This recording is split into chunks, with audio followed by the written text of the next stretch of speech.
10 মিনিটের মধ্যে বিরিয়ানি রান্না করে নিয়েছি। কিভাবে 10 মিনিটের মধ্যে বিরিয়ানি রান্না করেছি সেই সিক্রেটটাই আজকে আপনাদের সাথে শেয়ার করব, যাতে করে আপনারাও আমার মতো এভাবেই 10 মিনিটে বিরিয়ানি রান্না করে ফেলতে পারেন। আর বিরিয়ানি দেখেই বুঝতে পারছেন কতটা টেস্টি হয়েছিল।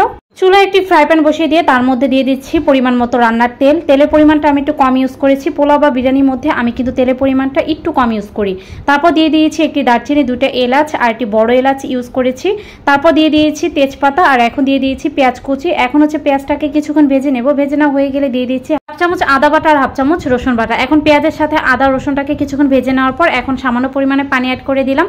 এখন অ্যাড করে দিচ্ছি 1/2 চামচ ধনিয়া গুঁড়া আর 1/2 চামচ ভাজা জিরার গুঁড়া। তারপর দিয়ে দেবো হচ্ছে রাঁধুনি বিরিয়ানি মশলা। এখানে আমি বাটির মধ্যে হচ্ছে একটি প্যাকেটের পুরোটাই ঢেলে নিয়েছি। তারপর হচ্ছে মেপে মেপে আমি 3-4 চামচ মানে অর্ধেক পরিমাণ হচ্ছে মশলাটা দিয়ে দিচ্ছি। তারপর অ্যাড করে দিচ্ছি উঁচু করে 1 চামচ মরিচ গুঁড়া। এই বিরিয়ানি রান্নাটা কিন্তু প্রচুর ঝাল হয়েছিল। আপনারা যদি বাচ্চাদের জন্য রান্না করতে চান তাহলে কিন্তু মরিচের পরিমাণ কমিয়ে দেবেন।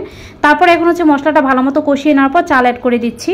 আজকে আমি কিন্তু পোলাও চাল দিয়ে এই বিরিয়ানি রান্না করছি না, এটা কিন্তু নাদিরশাহ চাল, এটা কিন্তু ভাত রান্না করা হয়। তো এই ভাতের চাল দিয়ে আজকে বিরিয়ানিটা রান্না করব। এটা কিন্তু আমি আজকে ভিজিয়ে রাখিনি, ধুয়ে সরাসরি হচ্ছে স্ট্যানারে পানি ঝরিয়ে নিয়ে এখন হচ্ছে অ্যাড করে দিলাম। আর এখন হচ্ছে ভেজে নিচ্ছি, যেহেতু এটা আমি ভিজিয়ে রাখিনি সেজন্য হচ্ছে কিছুক্ষণ ভেজে নেব। প্রায় 3 থেকে 4 মিনিটের মতো ভেজে নিয়েছি। কিছুক্ষণ এভাবে ভেজে নেওয়ার পর এখন পানি অ্যাড করব। এখানে কিন্তু অবশ্যই ফুটান্ত পানিটা অ্যাড করবেন। আমি এখানে ফুটান্ত পানিটা অ্যাড করে দিচ্ছি, তাহলে কিন্তু এই বিরিয়ানিটা একেবারেই ঝরঝরা হবে আর চালটা তাড়াতাড়ি সিদ্ধ হয়ে যাবে। যেহেতু এটা ভাতের চাল সেজন্য পানি পরিমাণ একটু বাড়িয়ে দিতে হবে। এখন দিয়ে দিয়েছি পরিমাণ মতো লবণ আর দিয়ে দেবো কিছুটা কাঁচামরিচ। এখন হচ্ছে নেড়ে চেড়ে লবণটাকে চালের সাথে মিশিয়ে নেব। তারপর হচ্ছে এটাকে ঢেকে দেব। আর ঢেকে দেওয়ার ক্ষেত্রে অবশ্যই মাঝারি আর লো এর মাঝামাঝি রাখতে হবে। তো এখন হচ্ছে ঢেকে দিচ্ছি। আর ঢেকে দেওয়ার পরে যখন ঝোলটা একেবারে মাখামাখা হয়ে যাবে এই পর্যায়ে হচ্ছে গরু মাংস অ্যাড করছি। আর এই মাংসটা কিন্তু আমার আগে থেকে রান্না করা ছিল, এটাই হচ্ছে সিক্রেট টিপস। কিছুদিন যাবত ডিপ ফ্রিজে এই রান্না করা মাংসগুলো একেবারে গড়াগড়ি খাচ্ছিল, সেজন্য ভাবলাম যে চটজলদি ভাবে আমি একটু বিরিয়ানিটা রান্না করে ফেলি। এটা হচ্ছে বিয়ে বাড়ির রান্না করা গরু মাংস ছিল। তো আপনাদের ফ্রিজেও যদি এভাবে গরু মাংসটা রান্না করা থাকে, চটজলদি ভাবে বাচ্চারা যদি খেতে চায় বিরিয়ানিটা রান্না করে দিতে পারবেন।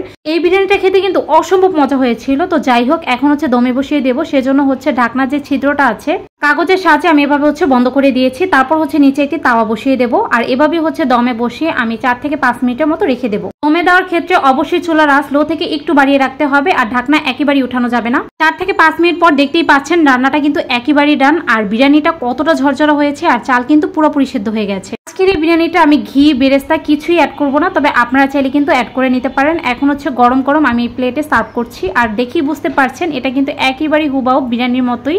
এই বিরিয়ানিটা খেয়ে কেউ বলতেই পারবে না যে ভাতের চাল দিয়ে রান্না করা হয়েছে। আর দেখে তো বোঝাই যাচ্ছে যে এটা ভাতের চাল দিয়ে রান্না হয়েছে, কেউই বলতে পারবে না। তো এখন হচ্ছে 2টা কাঁচামরিচ একটা লেবু দিয়ে দিলাম। কেউ যদি বিরিয়ানি খেতে চায় বা বাচ্চারা যদি বায়না ধরে এভাবেই কিন্তু বিরিয়ানিটা চটজলদি রান্না করে দিতে পারেন। আশা করছি আজকের রেসিপিটি খুব ভালো লেগেছে।